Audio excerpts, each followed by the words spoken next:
2 training video. We have some more blindside blocks we're going to look at, and we had 2 ESPN games broadcast from Georgia featuring Georgia crews. We'll take some look at things there as well. Start with these blindside blocks. Here's one from one of those ESPN games. This one is going to be about as close as we can get. We're going to remember we have 3 criteria for illegal blindside block.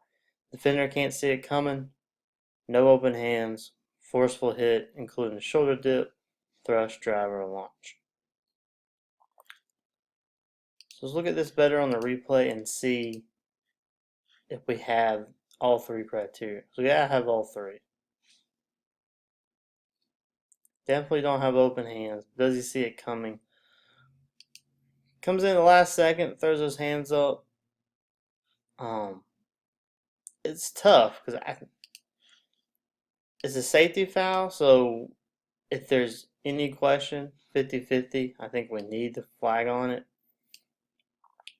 But if you want to say he saw it coming, I think you have a good argument for that. So he does see it, he throws his hands up, and I think he braces himself a little bit, and that's why he doesn't have the hit to the ground, or doesn't fall all the way to the ground.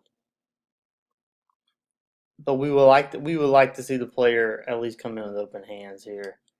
You know, we got to start teaching that. Coaches got to start teaching it. So that's what we would prefer. So we're good with a no call here. We'd also be good with the flag, but I'm more in favor of a no call because it looks like he did see it coming and had some time to brace himself. But if you had doubt, remember, go ahead and throw it because we want these players coming in with open hands. Here's one we did pick up. This is the coach's view or coach's film from one of the ESPN games. Again, we have another scrimmage kick, and we're going to have it. Just keep your eye on that player right there. And we have a very good launch. Makes this a little bit easier to pick up. At the launch, doesn't see it coming, no open hands. The head linesman is going to be the one that throws this flag, which is a good pickup. Ideally, maybe want to see the side judge pick it up, but he's kind of looking in this area. Your wing's a better job of picking this up. Umpire maybe, but it's a good job of the wing looking in his area, picking up some of those backside fouls, and do a good job there. Let's look at some now that we missed. A couple of these are in hard places to see. There's one. We'll write it back. I'm going to look right in this area. This guy's going to stop, come back, and pick this kid. It's one we got to call. That is a hard area to see. The wing, he's looking at it, but he's also got ball carrier. He can see it. Referee possibly, umpire possibly. It's a hard area to see, but it's one we need to pick up. And then here at the end, we're going to have another right there. Just a little unnecessary contact. Someone's got to pick that up. I know we got 2 deep guys, or a deep guy and a wing guy. They're worried about the spot and the runner. Someone's got to have some eyes open to pick that up. Maybe an umpire, someone helping with the backside. But we got to pick up the dirty stuff.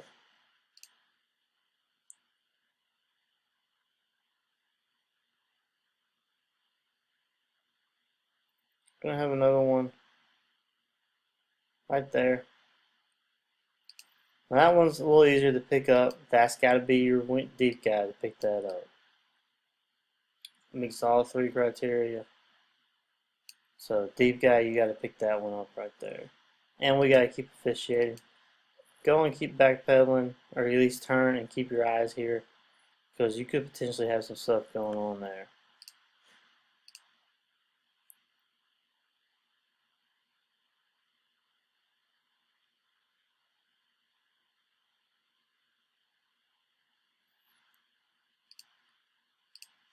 I'm gonna look in this area right there. Again, deep guy can pick that up. He should be looking in that area. It's more his area of responsibility. We just miss it. You gotta keep our eyes open for these because they're gonna be tough to spot. Some of them, but we gotta pick them up.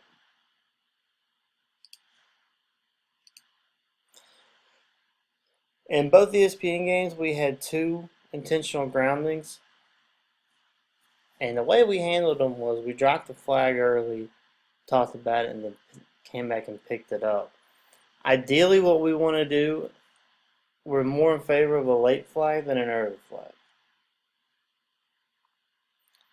So what we want, and then come back and wave it off.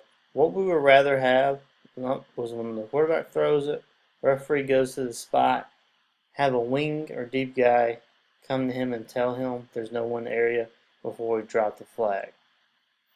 If the wing or deep guy has someone in the area, look at the referee, signal incomplete, and then we can just keep going. That way the referee knows there was someone in the area. There's no one in the area, wing guy, referee go to the spot, wing guy come to the referee, tell him, the referee can drop the flag. At the end of the day, we got it right, and that is the most important thing. But image is good too. Almost exact same situation here. We go ahead, we drop the flag. This time it was the deep guy that had a receiver in his area. But again, he signals incomplete. So we want to use that as that's the indication that there was a receiver in the area. Deep guy signals incomplete, then we know there's a receiver in the area. If he didn't, if there were no receiver in the area, a deep pass like that, deep guy, then you can run up to the referee and tell him, hey, no one in the area. And then we can drop the flag. It's just a little smoother. Also, when you pick up the flag right here, good chance to use the mic and explain what happened. Especially, as you can see, late game situation, tight ball game. Let's use the mic to explain calls like that.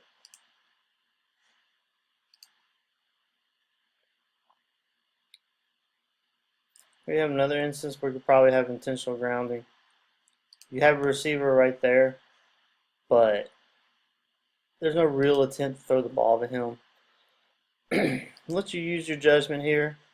The rule of thumb, we want to give the quarterback the benefit of the doubt, especially right here. He's close to the end zone. I don't think he's quite in it. Close to the end zone like that. Give the quarterback the benefit of the doubt, but use your judgment here. Like I said, 44 is there in the area. I don't know if I call that attempt to throw to him, but I show this because I want you guys to emphasize benefit of the doubt. Use your good judgment.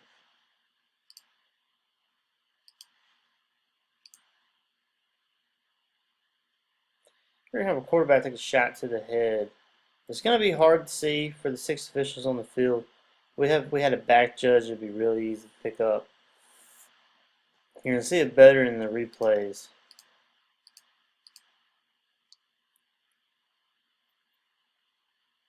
Right there. It's not much. It's a little forearm shot to the head, but it's enough that we probably need to pick that up. Again, 6-man crew, that's hard to see, but we need to be attentive and watch for cheap shots like that.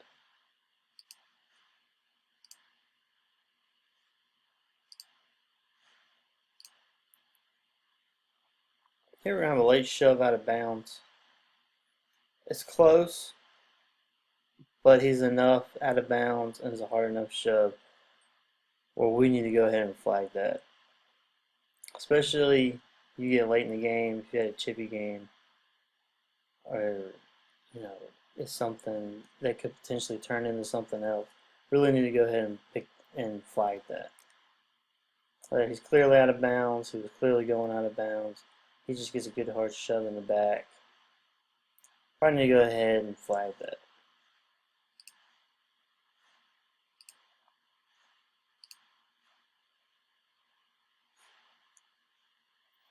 This is more of a mechanical issue. We had the referee punch back, and then the wing guy signal incomplete. This is referee's call all the way. shotgun and a quick throw out like that, let the referee take that all the way. As you see, he's going to signal backward pass right there, and the wing is going to incomplete. Just go ahead and let the referee take that. Mechanically, it is his. If you watch this, even the ESPN announcers had a hard time explaining that one. Just go ahead and let the referee pick that up. And if he misses it, it's on him.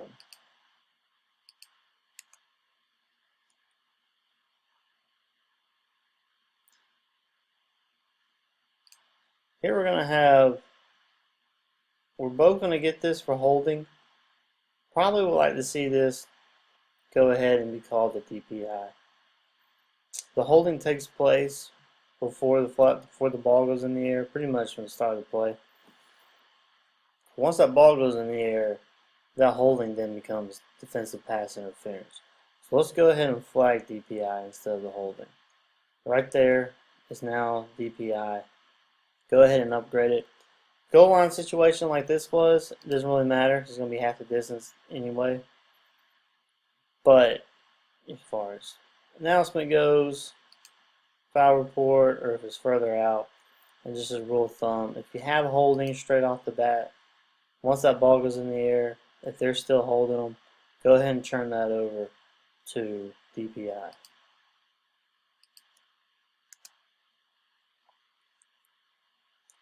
Alright, we talked about a pop-up kick all during camp. The NFHS has not made it easy for us. But remember, just like blindside block, there's 3 criteria. Ball driven immediately into the ground. First bounce, so it only bounces once, goes into the air as if it were kicked directly off the tee. And you got to have all 3. Just like with the blindside block, all 3 have to be met. So it's a little bit easier from this view to see whether or not it goes straight to the ground. So there you go, driven directly into the ground. So the first bounce. So now you got to figure out, is it too high? In camps, we said head height of the kicker. That's not a hard, fast rule.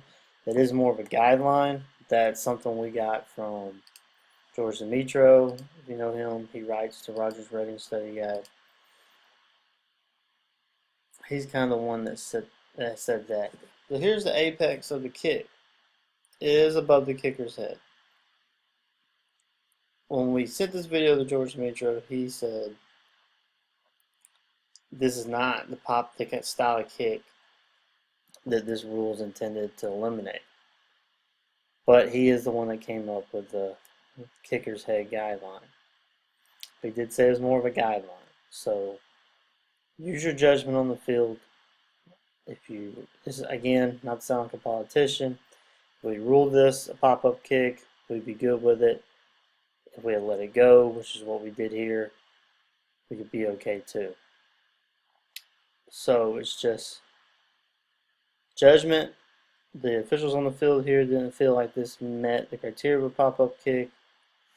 If you look at play, it doesn't look like you don't have the receiver standing there waiting for the ball to come down. He is in a precarious position when he jumps up like this. But again, this is not the intent of the rule. When we talked to George, we thought maybe a better guideline. He agreed would be, or maybe not better, but he liked the guideline of if our player is standing there waiting on the ball and he's in a position to where he could be blown up before he has a chance to receive the ball, we flag it. Now we have to make that decision before it gets to that point. So again, your judgment. If it's too high, flag it. If you want to use the guideline, the kicker's head, that's fine too. It's a judgment call, and the kicker's head is more of a guideline. So use your good judgment out there on the field. This is close, and again, we could go either way.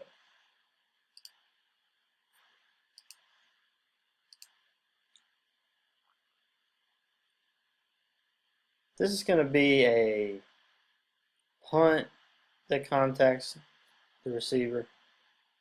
It's close, and it's probably more of a glancing contact than actually bouncing off of him.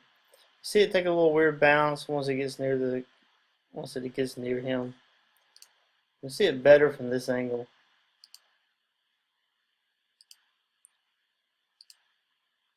Once we get there. See, as it comes down, it's going to bounce once. You can see there, it does look like it glances right off his helmet. Field judge, it's hard to get over there. It's not the ideal position, but it's hard to get there when punter kind of shanks it like that. He beanbags it, so it makes me think he did see it contact the receiver. So good job getting over there best you can and beanbagging that.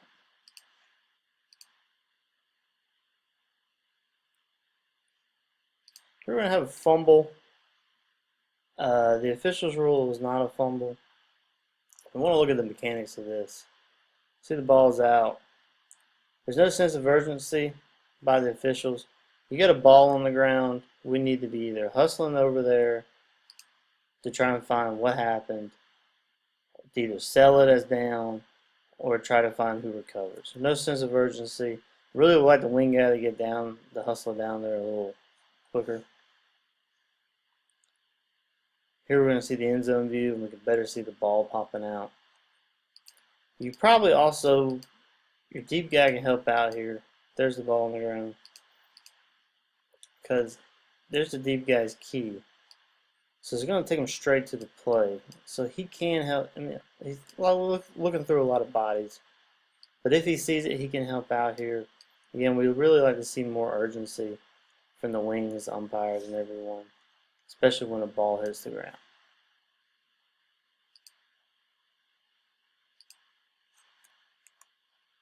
Another topic we had in the camps this summer was defenseless player. Here we're going to have a close one. We judge it to not be defenseless, which I'm good with. But then we want to use this as a teaching point for the coaches, players, and ourselves. We really want to see an attempt at a wrap-up here. That's going to save us all a lot of grief and heartache. So, again, not like a politician. If we had flagged this, we'd be okay because there's no attempt at a wrap-up. In this instance, it's best not to flag it because I don't think this meets the criteria of a defenseless player. But again, it's a good teaching point. We want these kids to come in as a style of wrap-up. This is he's just trying to hit him, knock him down, leads with the shoulder.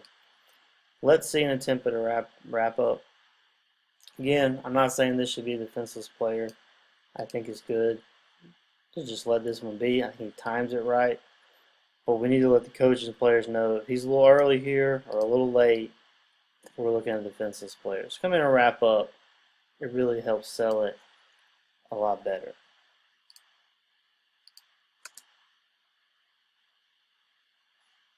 Here we'll look at a mechanical issue. We have good coverage. The official here gets down the field good. But what I like to see, instead of coming back to the goal line to signal, go on and follow these two down there. Make sure he makes a catch. Be there in case he drops it or something. So go ahead and go on down and cover that. Don't come back to the goal line to make a call. There's no rule or mechanic manual that says we have to be at the goal line to signal touchdown. So again, go on down and help them out.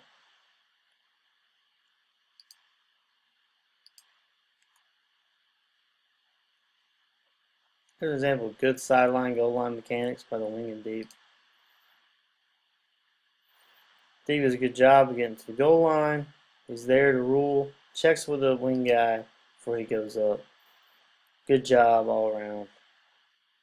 That's how we want to see that type of play officiated.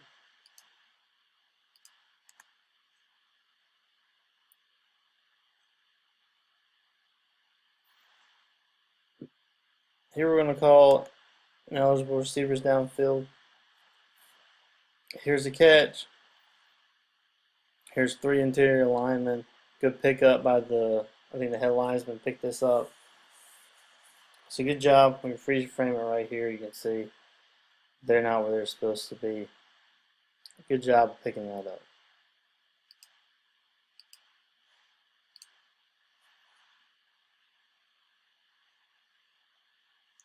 Here we're going to have a good rule on a down, no fumble. Head linesman did a great job of selling this. See him crash in, pointing. He's selling it. There's no argument. Everyone's good. You see the replay. You can see just how accurate the head linesman was. There's him down. There's a ball well short of the goal line. Remember, it's where the ball is when he goes down. Then we've marked it about the 1.5. So good job. Good job rolling down. Do a good job of selling it. Tight call, but we got it right.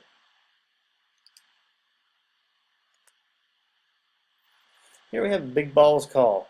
You see the game situation at the end of the fourth quarter. Team's trying to score. We're going to call it DPI right here in the end zone. You can see he's kind of got a hold on him, draped over him.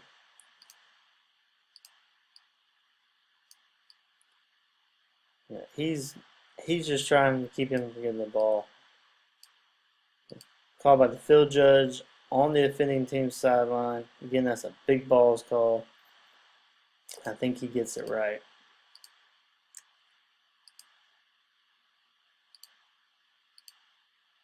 You see the replay a little bit better.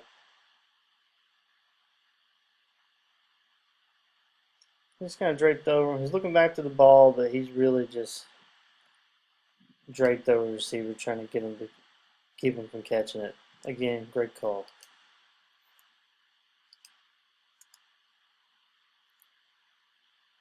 The referee and the head linesman are going to rule that the runner's down. They do a good job of selling it. They're in great position. And when we get to the replay, you'll see just how right they were. Here's the knee on the ground. He's got possession. Great call.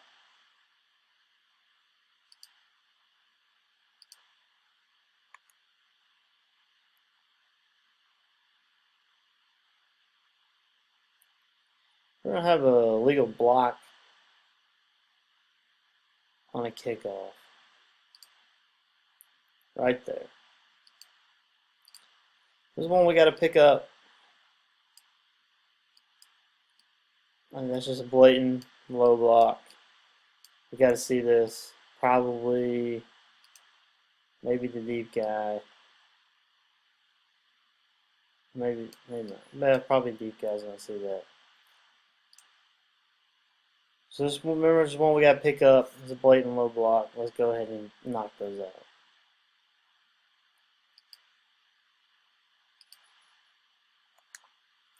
There's another call we're gonna miss. Right at the point of attack. Blocking the back right there. It's a little behind the play, but it's still at the point of attack and still close enough to where we need to pick that up. Or we need to call that. There's a better look at it. See, he's going to get him right in the back. It's a legal block. Should have picked that up, or we should have flagged that. We missed it. This game wound up being going down to the wire. So every call like that becomes a little more potentially where it could be a bigger call. So we need to get those fouls like that, especially the point of attack, and especially in games like this. That's it for this week. A little bit longer video. We had a lot more to look at. Good luck out there this Friday, and try to stay dry.